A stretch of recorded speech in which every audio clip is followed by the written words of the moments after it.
Comprenez-vous ce que nous avons sur le cœur? L'œuvre de Dieu est tellement devenue un ordre établi, un cadre rigide d'activité chrétienne, de travail organisé.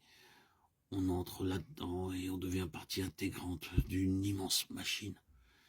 Après avoir passé d'abord dans une espèce de fabrique où l'on vous met sur le tour pour vous rendre apte à entrer dans l'œuvre de Dieu. Faut-il nous étonner si ces ouvriers-là, manufacturés en série, n'ont pas ce qu'il faut pour apporter aux hommes de notre temps, avec la vraie nature spirituelle, la plénitude de la gloire, de la beauté, de la splendeur de Christ? Non. À celui qui a été saisi par Jésus-Christ, l'œuvre de Dieu apparaît comme s'il ne s'était encore jamais rien fait dans ce domaine. Elle se présente avec toute la fraîcheur d'une vie nouvelle et d'un jaillissement spontané. Ce qu'il nous faut aujourd'hui partout, c'est cela, un rafraîchissement de toutes choses, qui nous rende, pour ainsi dire, de nouveau sensibles et nous fasse toucher du doigt, comme jamais auparavant, la réalité des choses de Dieu. Ce ne sont pas les œuvres qui manquent, ce n'est pas la doctrine qui fait défaut, ce ne sont pas les chrétiens qui sont rares, mais tout semble usé, émoussé, affadi.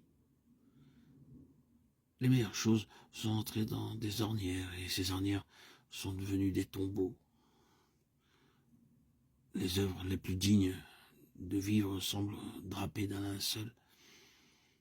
Et il y a quelque chose de tragiquement inefficace dans les activités les plus méritoires. Or, c'est de la nouveauté du vase que dépendra la nouveauté de ce que Dieu mettra dedans. Il faut à Dieu un vase neuf. Sans cette nouveauté essentielle, Dieu ne se commettra pas un instrument.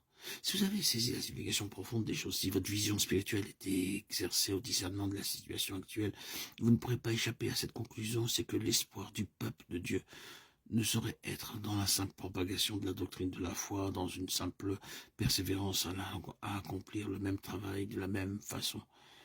Non. Ce qu'il nous faut, ce n'est pas tellement plus de travail, plus de doctrine, plus de vérité, que plus de cet élément délicat et savoureux de vie, de fraîcheur et de nouveauté. Le vase ancien peut être excellent, doctrinalement et sous tous les rapports, mais le vase n'est que la moitié du problème. Il y a le contenu du vase. Or, la parole ici nous déclare, avec une parfaite clarté, qu'un vieux vase crée un danger pour le vin de Dieu. Il faut du neuf. D'une part, donc, fraîcheur et nouveau en ce qui concerne le vase, et d'autre part, le vin nouveau et vivant que Dieu y déposera. En dehors de cela, il n'y a pas de salut pour l'œuvre de Dieu. Et nous avons besoin, vous et moi, de voir les choses de près dans ce domaine.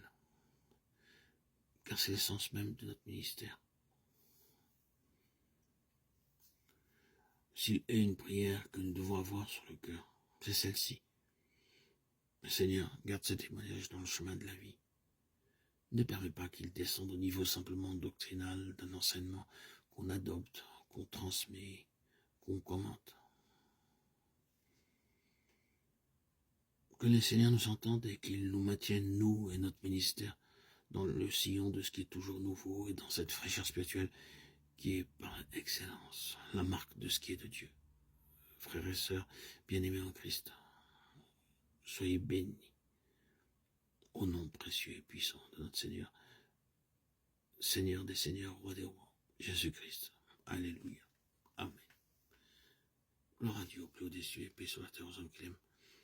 À toi, Seigneur, tout honneur et toute gloire pour les siècles des siècles.